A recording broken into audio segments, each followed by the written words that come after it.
الحمد لله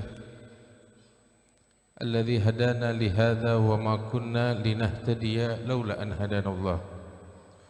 اللهم صل وسلم وبارك وكرم على سيدنا محمد مفتاح باب رحمة الله عدد ما في علم الله، صلاة وسلاما دائمين بدوام ملك الله وعلى آله وصحبه ومن والاه. Amma ba'du. Alhamdulillah.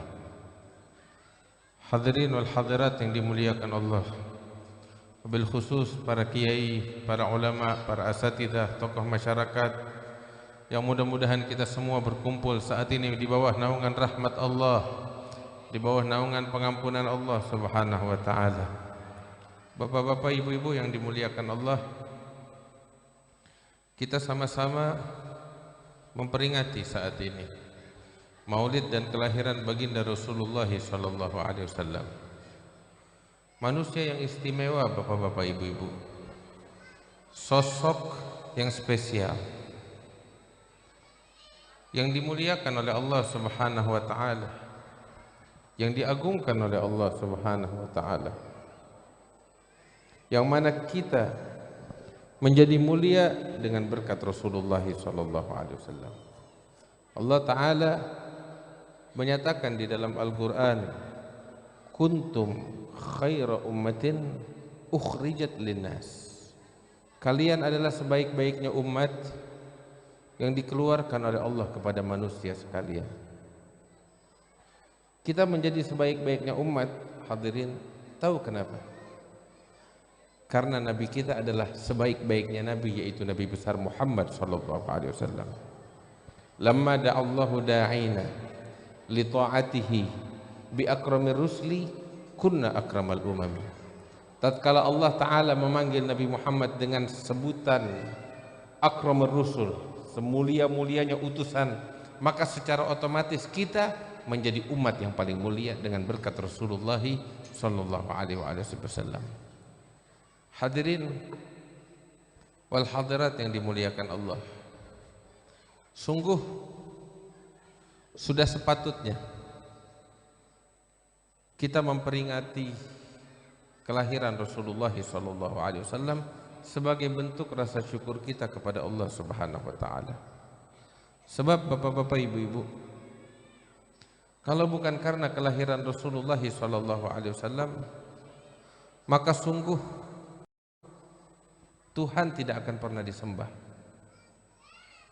Kalau bukan karena kelahiran Nabi besar Muhammad SAW dengan membawa risalah, dengan membawa agama yang agung ini, kita saat ini tidak akan memeluk agama Islam, tidak akan menjadi orang beriman.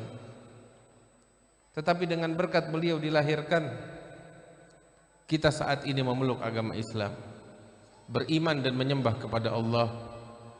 Dan insya Allah kelak kita akan masuk ke dalam surga bersama Rasulullah SAW. Karena itu bapak-bapak, ibu-ibu, jasa Rasulullah terlalu besar, jasa Nabi Muhammad terlalu agung, yang tidak mungkin dapat kita balas. Kita nggak mungkin membalas jasa Rasulullah SAW. Nabi yang begitu besar perhatiannya kepada kita, Nabi yang begitu agung kasih sayangnya kepada kita. Bapak-bapak, ibu-ibu, di dalam kehidupan dunia, kasih sayang beliau kepada kita begitu agung, hingga dinyatakan oleh Allah di dalam Al-Qur'an, laqad ja'akum rasulun min anfusikum azizun alaihi ma anittum harisun alaikum bil mu'minina raufur rahim. Allah taala menegaskan, telah datang kepada kalian seorang utusan dari golongan kalian. Bapak-bapak, ibu-ibu, Allah Ta'ala menegaskan dalam ayat ini, mengatakan kepada orang-orang sekalian, manusia sekalian, sesungguhnya telah datang kepada kalian seorang utusan dari golongan kalian, yakni dari sosok manusia seperti kalian.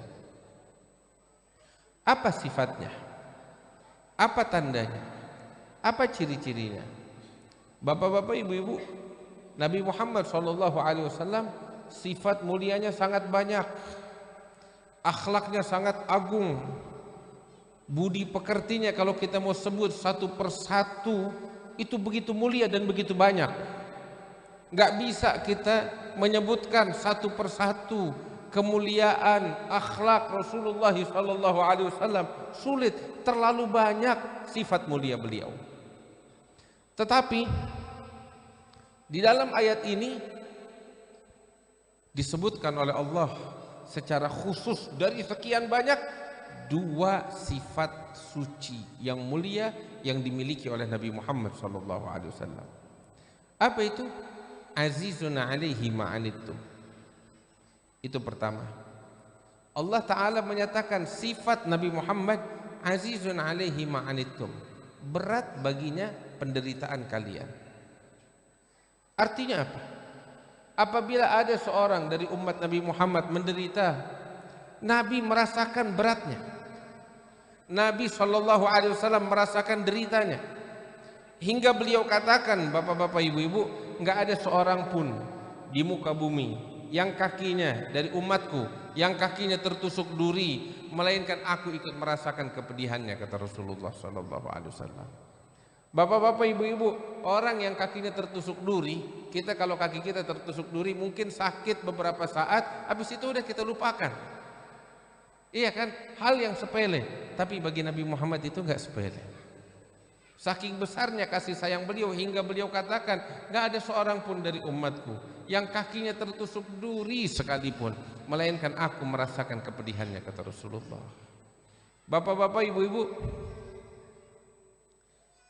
anak kita sakit, kita merasakan sakit, wajar. Kita punya hubungan erat dengan anak kita, bukan sekedar kenal, tapi hubungan darah daging kita. Istri kita sakit, ya bapak-bapak, kita juga merasakan beratnya, merasakan pedihnya. Kenapa? Hubungan kasih sayang dan cinta antara kita dengan istri kita. Tetapi lihat Nabi SAW bagaimana menyatakan, gak ada seorang pun dari umatku yang tertusuk duri di kakinya melainkan aku ikut merasakan sakitnya, sallallahu alaihi wasallam. Begitu besar kasih sayang beliau, bapak-bapak, ibu-ibu. Harisun alaikum, peduli kepada kalian, kata Allah. Itu sifat yang kedua. Saking pedulinya hingga Nabi Muhammad SAW pergi ke berbagai tempat yang jauh demi untuk menyampaikan agama Allah kepada kita. Karena peduli beliau yang begitu besar kepada kita hingga beliau rela memikul beban, derita, tidak pernah mengeluh atas gangguan yang beliau terima dari orang-orang kafir.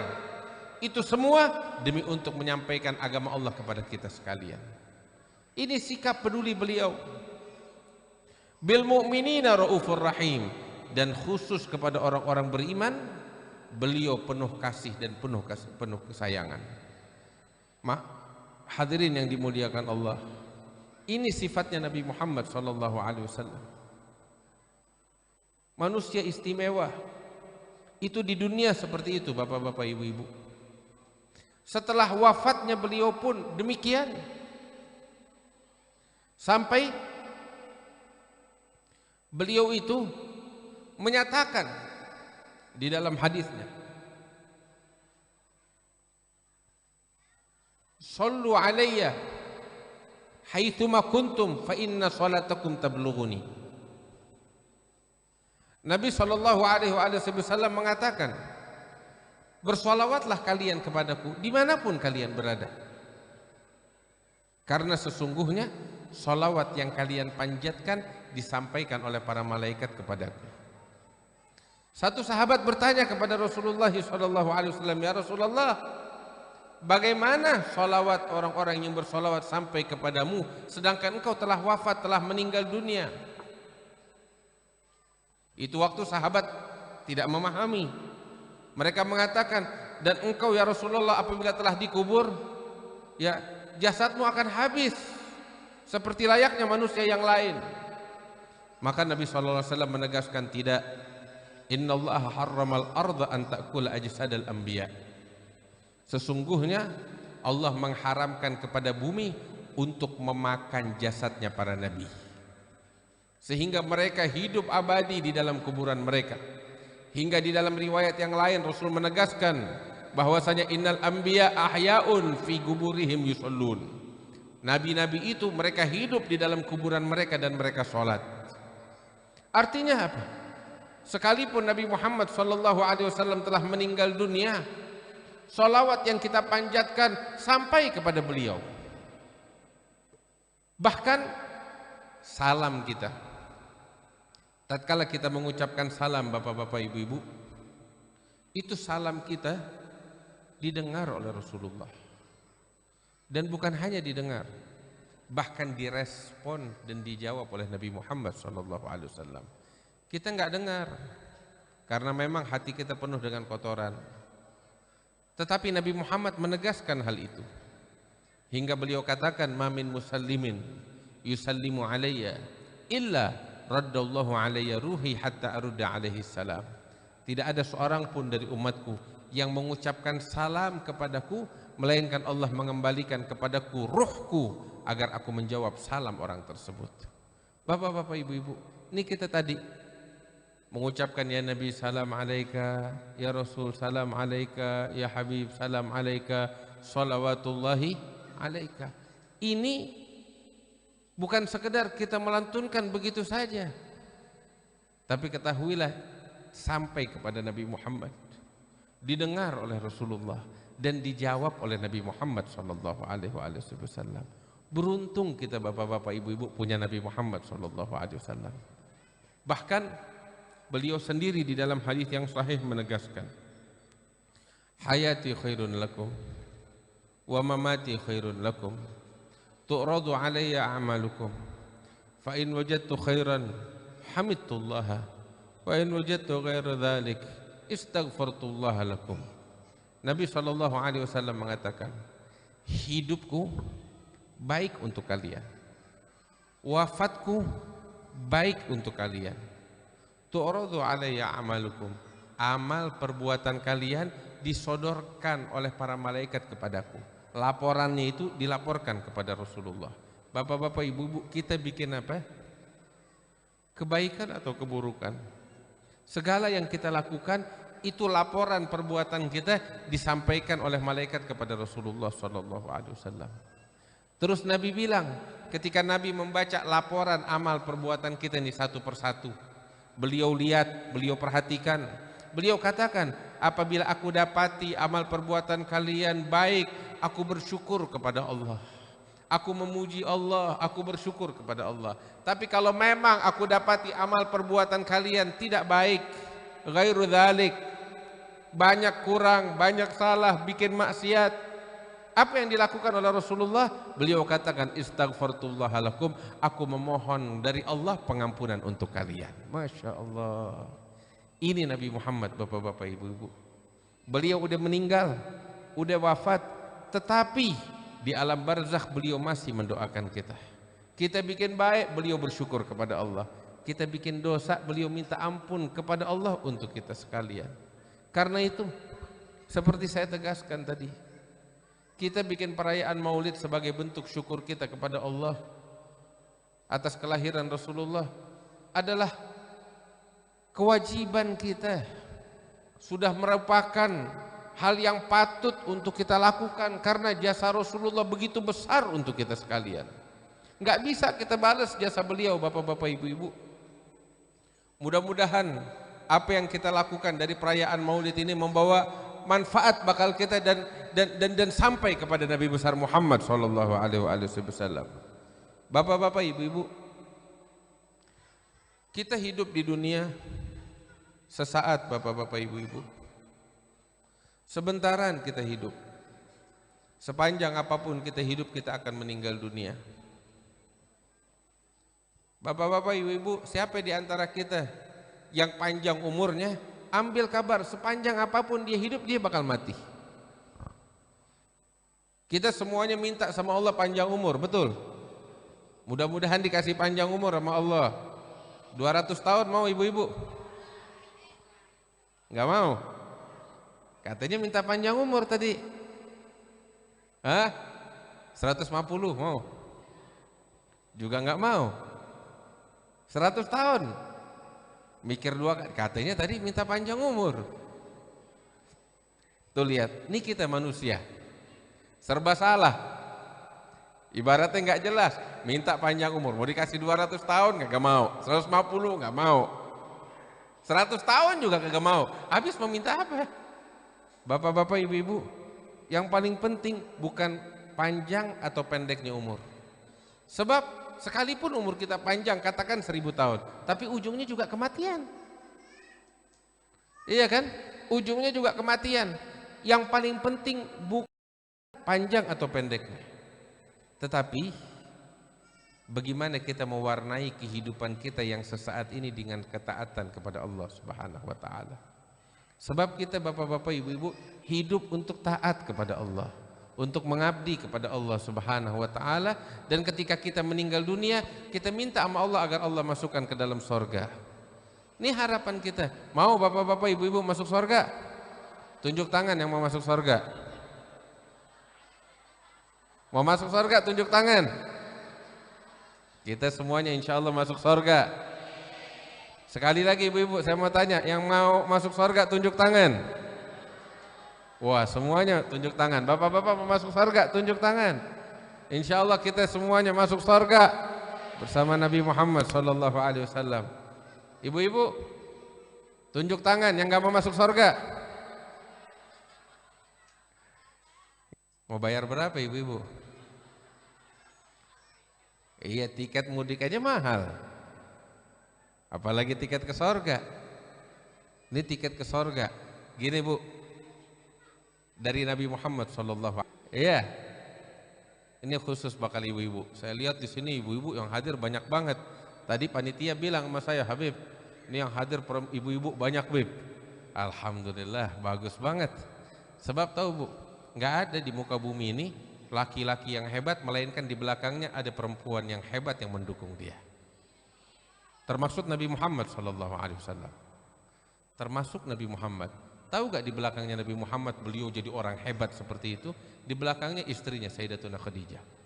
Di belakangnya Aisyah. Bersama beliau putri beliau Fatimah Zahra. Wanita-wanita hebat semuanya di belakang Rasulullah sallallahu alaihi wasallam. Nah sekarang saya mau kasih nih bakal ibu-ibu tiket ke sorga. Mau gak kira-kira? Usaha wa shamat syahraha wa hafizat farjaha wa ata'at zaujaha. Kawinan, sholat kita undur dari waktunya. Wah, dandanan sayang, mau sholat kagak ada wudu. Kalau mau wudu dandanan berantakan. Entar-entaran aja deh sholatnya, kalau udah di rumah waktu udah habis. Jangan, nggak boleh kita ngundur-ngundur sholat dari waktunya ibu-ibu. Habis gimana Habib? Ini kan acara kawinan, kita udah dandan, nggak ada wudu. Sini Habib ajarin. Sebelum dandan ambil wudu. Ya, ambil wudu, jaga wudu. Ntar begitu waktu masuk waktu sholat, buru-buru tuh sholat. Ya, udah jaga wudu dari awal. Yang penting sholat jangan diundur dari waktunya. Sebab ibu-ibu, orang yang meninggalkan sholat, mengundur sholat dari waktunya itu kesian. Nabi SAW dalam satu riwayat juga menyatakan, man taraka sholata muta'ammidan kutiba ismuhu ala babi jahannam fulan ibn fulanin labudda min dukhulin nar. Barang siapa yang meninggalkan sholat secara sengaja, namanya ditulis di atas pintu api neraka. Na'udzubillah. Kan gak enak kalau namanya ditulis di atas pintu api neraka. Ya, kalau kita berdiri di pintu sorga, situ lihat ada list nama tuh, fulan, cari nama kita ada gak? Kalau ada nama kita kan enak. Ya, tapi kalau kita cari situ kagak ada. Periksa di pintu neraka, ternyata ada nama kita di situ. Ya Allah, kagak enak dilihat. Tahu gak terus bunyinya apa bu? Yang tertulis di situ fulan bin fulan yang ninggalin sholat wajib masuk neraka dari pintu ini. Na'udzubillah. Makanya ibu-ibu, sholat jangan kita tunda, apapun alasannya. Kadang juga ada orang, tahu apa ibu-ibu? Ya insya Allah sih di sini nggak ada, tapi di tempat lain ada. Alasannya apa? Habib, macet di jalan Bib. Iya kan? Kerja, asar keluar dari kantor, dari pasarnya, nggak sholat dulu di masjid. Di kendaraan umum macet sampai maghrib, sehingga sholat asar keluar dari waktunya. Kan ada kayak begitu. Nah ini juga nggak boleh. Dia bilang, beb alasannya macet beb, bagaimana? Kita bilang, kalau di tengah kendaraan umum, di tengah macet, dia kebelet pipis, bakal turun nggak dari kendaraan umumnya? Dia bakal turun, bakal bela-belain, mesti bayar ongkos 2 kali dia bakal bayar. Kenapa? Udah nggak kuat nahan pipisnya. Iya kan? Tapi pipis masih kita bela-belain, sedangkan sholat nggak ada alasan untuk kita undur dari waktunya. Terus ibu-ibu tahu apa? Ini kalau kita mau masuk surga, Nabi bilang perempuan tuh sholat 5 waktu jangan tinggal. Terus juga anak-anak gadis kita di rumah kita, anak-anak kita di rumah ibu-ibu, perintahkan mereka untuk melaksanakan sholat. Ini pesan dari Nabi Muhammad bakal kita, khususnya orang tua di rumah, baik itu seorang ayah atau seorang ibu. Nabi SAW bilang, muru auladakum bis sholati fis sabah. Perintahkan anak-anak kalian untuk melaksanakan sholat ketika usia mereka 7 tahun. Wadribuhum ala tarkiha fil 10. Hingga Nabi Muhammad menegaskan, pukul anak kalian kalau mereka berani ninggalin sholat di usia 10 tahun. Tuh lihat ibu-ibu, Nabi tegas. Nabi bilang kalau anak kita 10 tahun ninggalin sholat, marahin, dipukul kalau perlu. Mungkin kita bilang, Habib masih kecil, kesian, jangan dipukul. Ada kan orang kayak begitu. Tapi lihat, piring dipecahin sama anak kita di dapur, kita pukul tuh anak. Tapi kalau sholat alasannya, Habib kesian, masih kecil, jangan dipukul. Terkadang piring lebih mahal daripada sholat. Jangan. Ini tugas kita, didik anak-anak kita ibu-ibu. Sholat 5 waktu jangan kita tinggalkan. Itu yang pertama kalau kita mau masuk surga. Nabi Muhammad SAW bilang. Yang kedua, puasa di bulan suci Ramadan kalau ibu-ibu jalanin dengan benar. Itu puasa. Ini bentar lagi nih, hari demi hari berlalu dengan cepat. Kita sekarang di bulan Jumad, bentar lagi bakal masuk Jumadil Akhirah. Terus bulan Rajab, Sya'ban, itu 3 bulan setengah, toto masuk Ramadan. Mudah-mudahan Allah kasih panjang umur bakal kita bisa dapetin bulan suci Ramadan. Ini waktu cepat banget berputar. Baru kemarin kita lebaran, udah tahun baru Hijriah, udah bulan Maulid. Di bulan Maulid juga udah berlalu, sekarang udah bulan Jumad. Tahu-tahu ntar Sya'ban, tahu-tahu Ramadan. Nah tinggal kita jalanin kewajiban kita. Puasa di bulan suci Ramadan kita jalankan dengan sebaik-baiknya. Terus ada satu hal yang saya ingatkan ibu-ibu. Ini kan bulan Ramadan insya Allah bakal datang, kita akan berpuasa, ya. Saya ingatkan kepada ibu-ibu yang masih punya utang puasa, dia bayar. Kadang kalau kita laki-laki alhamdulillah, tapi orang perempuan kan ada waktu datang bulannya, ya, ada hal-hal tertentu, kadang dia nyusuin, hamil dan lain sebagainya. Nah ini utang-utang puasa ibu-ibu sebelum datangnya Ramadan wajib dibayar. Jangan ditunda-tunda.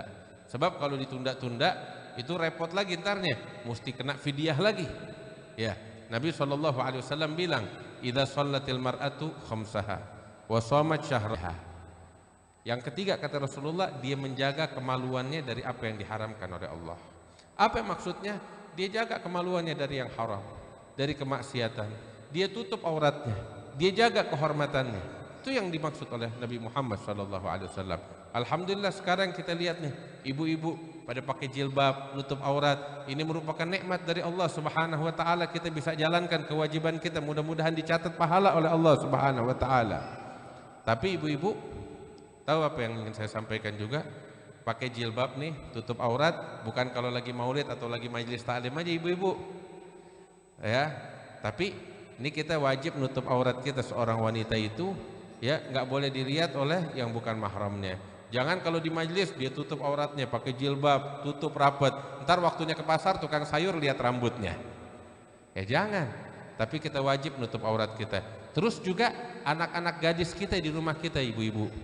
Itu wajib kita perintahkan kepada anak-anak gadis kita ketika mereka mencapai usia akil balik untuk menutup aurat, untuk pakai jilbabnya, untuk menutup auratnya dengan benar, untuk tidak berhubungan dengan laki-laki yang bukan mahramnya. Itu kewajiban kita sebagaimana diperintahkan oleh Nabi besar Muhammad sallallahu alaihi wasallam. Itu yang ketiga ibu-ibu. Yang keempat kata Rasulullah sallallahu alaihi wasallam, ini 4 perkara kalau dijalani nama ibu-ibu, tiket ke sorga kata Rasulullah. Yang pertama sholat, yang kedua puasa, yang ketiga jaga kemaluan dari yang haram, tutup aurat dan jaga kehormatan. Yang keempat kata Nabi Muhammad, wa ta'at zaujaha, taat kepada suami. Ya, patuh kepada suami. Dia urusin suaminya dengan benar, lakinya diurusin dengan sebaik-baiknya. Itu Nabi Shallallahu Alaihi Wasallam pernah sekali lagi duduk sama sahabat-sahabatnya. Nabi lagi duduk sama sahabat-sahabatnya, datang seorang perempuan, bilang kepada Nabi Muhammad Shallallahu Alaihi Wasallam, ya Rasulullah, izinkan aku ingin menyampaikan satu pertanyaan penting.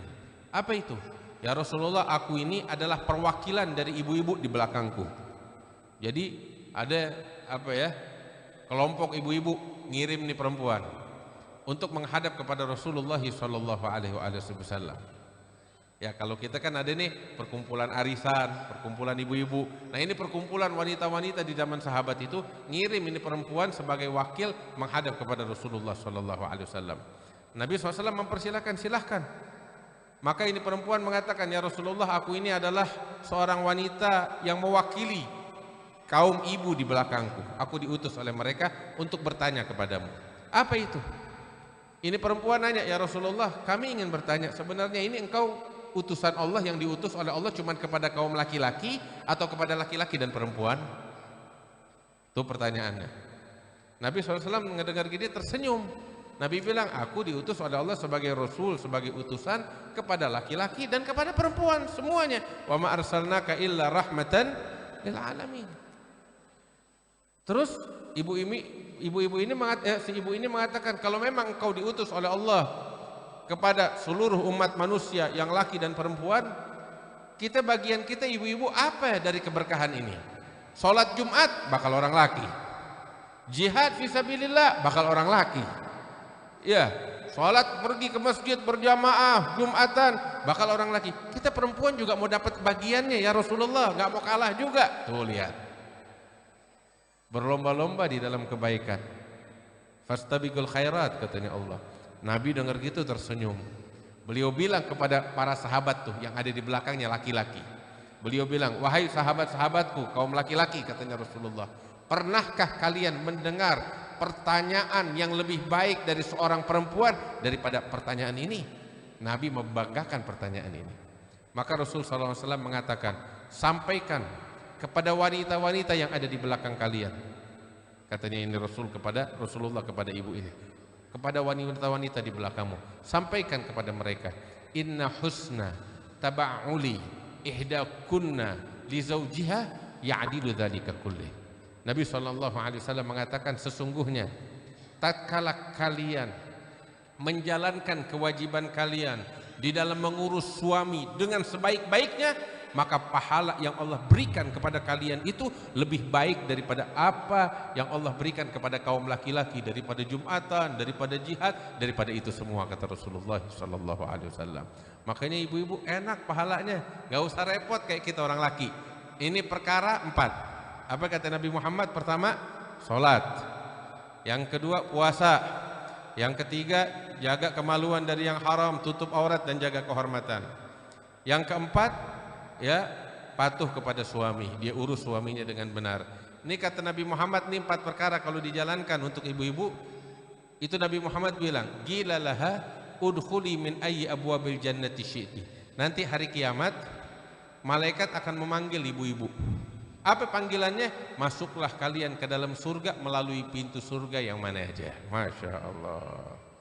Ibu-ibu, bapak-bapak, itu pintu surga ada 8. Nah, ibu-ibu kalau jalanin 4 perkara ini, kata Nabi Muhammad, masuk surganya dipanggil melalui pintu yang mana aja. Ibu mau masuk silahkan, dari lotengnya juga boleh.